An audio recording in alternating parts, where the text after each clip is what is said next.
Shalom Sobat Kuntum yang terkasih, kita jumpa lagi pada hari ini, hari Selasa tanggal 21 Februari tahun 2023. Hari ini adalah hari biasa dalam pekan biasa yang ke-7 dengan warna liturgi adalah hijau. Kuntum pada hari ini mengambil tema pemberitahuan kedua tentang penderitaan Yesus dan siapa yang terbesar di antara para muridnya. Sahabat Kuntum yang terkasih, struktur bacaan kita pada hari ini terdiri dari bacaan pertama yang diambil dari kitab Sirak 2 ayat 1 sampai dengan 11, Mazmur tanggapan diambil dari kitab Mazmur 37 ayat 3 sampai dengan 4, 18 sampai dengan 19, 27 sampai dengan 28 dan ayat 39 sampai dengan 40. Bait pengantar Injil diambil dari kitab Galatia 6 ayat 14 dan bacaan Injil pada hari ini diambil dari Injil Markus 9 ayat 30 sampai dengan 37.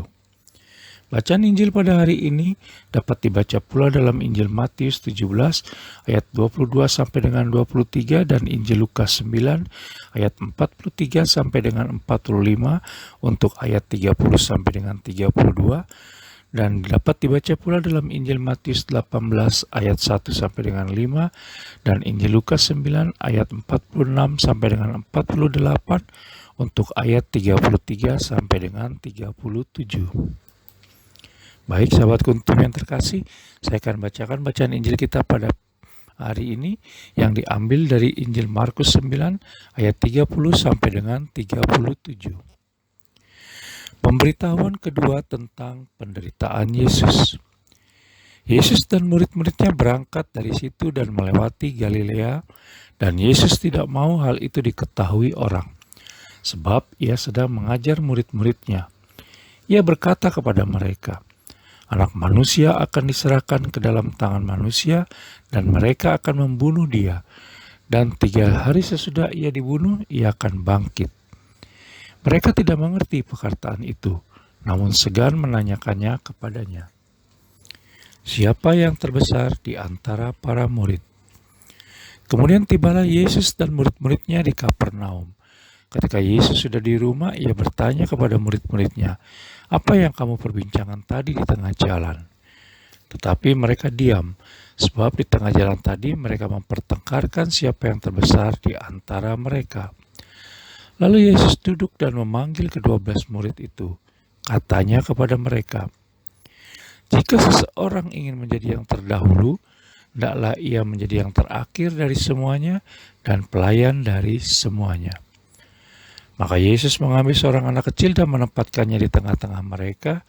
Kemudian ia memeluk anak itu dan berkata kepada mereka, Barang siapa menyambut seorang anak seperti ini dalam namaku, ia menyambut aku.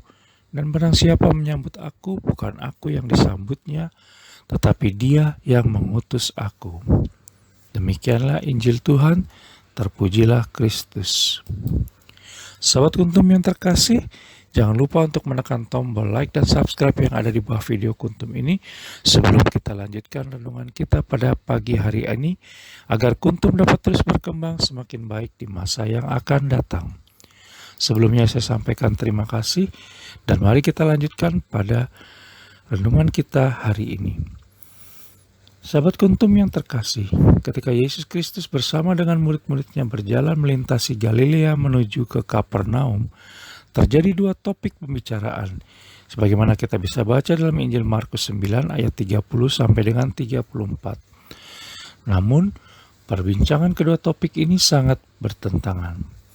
Pertama, ketika Yesus berbicara bahwa anak manusia akan diserahkan ke dalam tangan manusia dan mereka akan membunuh dia dan 3 hari sesudah ia dibunuh, ia akan bangkit, sebagaimana kita bisa baca dalam Injil Markus 9 ayat 31. Namun para muridnya tidak mengerti apa yang dikatakannya. Yang kedua, pembicaraan kemudian sudah mengarah kepada pertengkaran sesama murid Yesus Kristus tentang siapa yang terbesar di antara mereka, sebagaimana yang bisa kita baca dalam Injil Markus 9 ayat 34. Sahabat Kuntum yang terkasih, dari apa yang dikatakan Yesus Kristus dengan apa yang diperbincangkan oleh para muridnya jelas sangat bertentangan. Yesus Kristus sedang berbicara tentang penderitaan dan pengorbanan yang akan dilakukannya, namun para muridnya tidak mengerti dan justru malah bertengkar tentang siapa yang terbesar di antara mereka. Sikap seperti ini bisa dan biasa terjadi dalam hidup dan kehidupan kita sebagai pengikut Yesus Kristus. Dapat kita katakan bahwa kita sebagai pengikut Yesus Kristus sedang berjalan bersama dengannya di sepanjang kehidupan. Namun kenyataannya sering terjadi putusnya hubungan komunikasi atau pengertian antara rencana Allah Tritunggal Maha Kudus atas hidup kita dengan rencana kita atas diri kita sendiri. Kita selalu merencanakan supaya kita seperti ini dan seperti itu, namun tidak pernah mau untuk memahami dan melaksanakan maksud dan rencana Allah Tritunggal Maha Kudus atas hidup dan kehidupan kita. Kita hanya tahu untuk meminta supaya Allah Tritunggal Maha Kudus berbuat seperti yang kita inginkan, sementara kita tidak pernah mau untuk melakukan apa yang diinginkannya atas hidup dan kehidupan kita.